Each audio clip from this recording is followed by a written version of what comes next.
So as you know, the FAA has been coming down on everyone in our hobby that likes to partake in fun activities and have fun. They don't like that we fly rigs this big. Granted, it weighs probably a little over 2 pounds. It's an animal.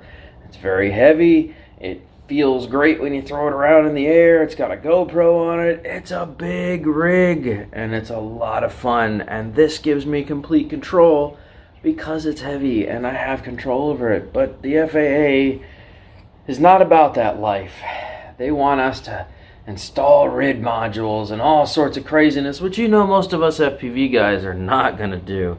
So that being the case, because we're being forced into a scenario where we can't fly this unless we put all these big expensive rigs on it, like as if these weren't already expensive enough to have to build and purchase all the parts and all that. But now we also have to, spend more money on remote ID modules and RID and all that stuff, and it's just dumb. They want us to fly stuff this size. So there you go, huge difference. Do you see the difference? This is a 3-inch, this is a 5-inch. This is very heavy. This weighs 128 grams currently because I just upgraded it to a turbo HD cam, which I'll show you what the footage looks like coming off of that. This is also going to have ELRS long range installed on it, and we're also going to put a GPS unit on this for rescue, recovery, all that, signal loss, it comes back, all that, right? But this is never going to fly like this, not with the GoPro. The GoPro gets serious footage. Though this camera's really good, it's not the same quality as this. And as much as I want to be able to stick a GoPro on there, let's face facts, the GoPro is almost the same size as the quad. It's just not feasible. So because the FAA has forced us into a situation where we have to build these itty bitty little tiny things that barely weigh anything, that are almost not fun to fly, I've decided to stick a ton of overpowered technology into one of these and just see if it has the capability to almost be identical to this, which it's never gonna be, but with the right components, this could be fun and still get me what I'm looking for and stay under the radar, which is exactly what they want. I feel like I need a rig for both occasions. One's for out with my friends, ELRS long range rig, GoPro, full size 6S to 4S use, and this one's gonna be strictly all the way up to 4S, which on a 3-inch that only weighs 128 grams is gonna absolutely shred the sky. And if I run it on smaller batteries, I can get some serious flow time in the air, probably close to 20 minutes of just straight cruise mode in 1080 that I can then take back, run through Gyroflow software, and all that good stuff. So I'm going to show you what the CADX Turbo V2 cam has to offer as far as HD footage goes. It'll shoot 30, 60, and 120 frames per second, and you can choose all that in the options menu of CADX. This is what I consider the competitor for the O3 Air unit. I would say that I probably like this camera better. It's just my opinion, but I think I like the colors that this offers better. It also seems much more fluent to me, in my opinion. That's just me. There's gurus out there that are camera people, but as far as motion blur, I feel like this accomplishes the task with less motion blur. So we're going to be taking this out for a rip here pretty soon. I want to make sure that I have the ELRS all connected up, and then I bought a brand new R-line battery for this. I think it's 75C, so it'll have some punch out power for only being 128 grams.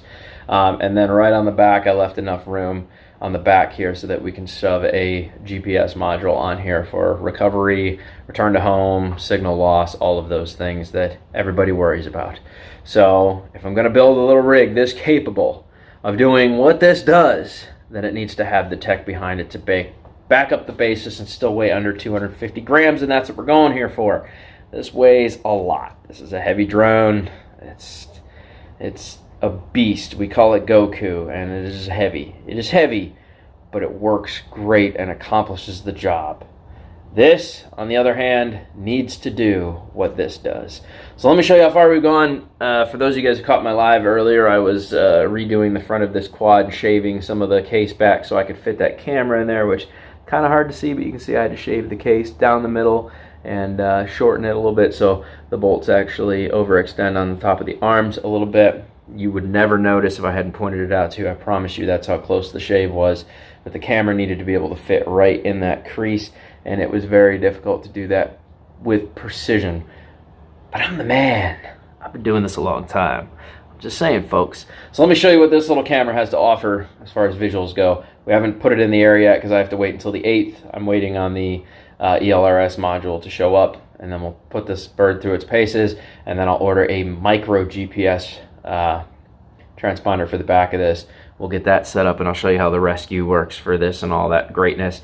And I'll show you that you can build something like this, but this small. It'll never have the efficiency and throw around ability and capability of something like this, but you can still build a very micro version of this in a very tiny little package that only weighs 128 grams. Let's go. Okay, it is now HD. Look at that angle of attack, perfect for long range. Look at that. Full-size camera inside this little rig. Still barely weighs anything. Records in 1080 at 60 frames per second up to 120 frames per second. And let's see what it looks like. So it should be running on emu flight. I'm gonna set you guys right there so that you can see. Plug it in. We'll start a recording. There we go. Emu flight. Look at that. Look at that. Perfect. And then if I reach over here to the other side and I push the little button right here, it should start flashing back here. There it is. Blink, blink. Now we're recording in HD. It says up top, recording.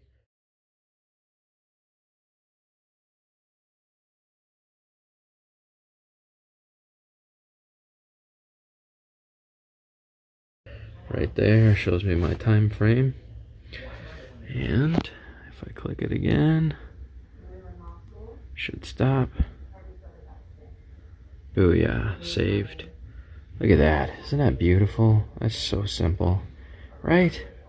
And now, time to plug in the ELRS setup, get all that going, and we should be good to go. This thing will go forever in the air, especially on lithium-ion cells. So, yep,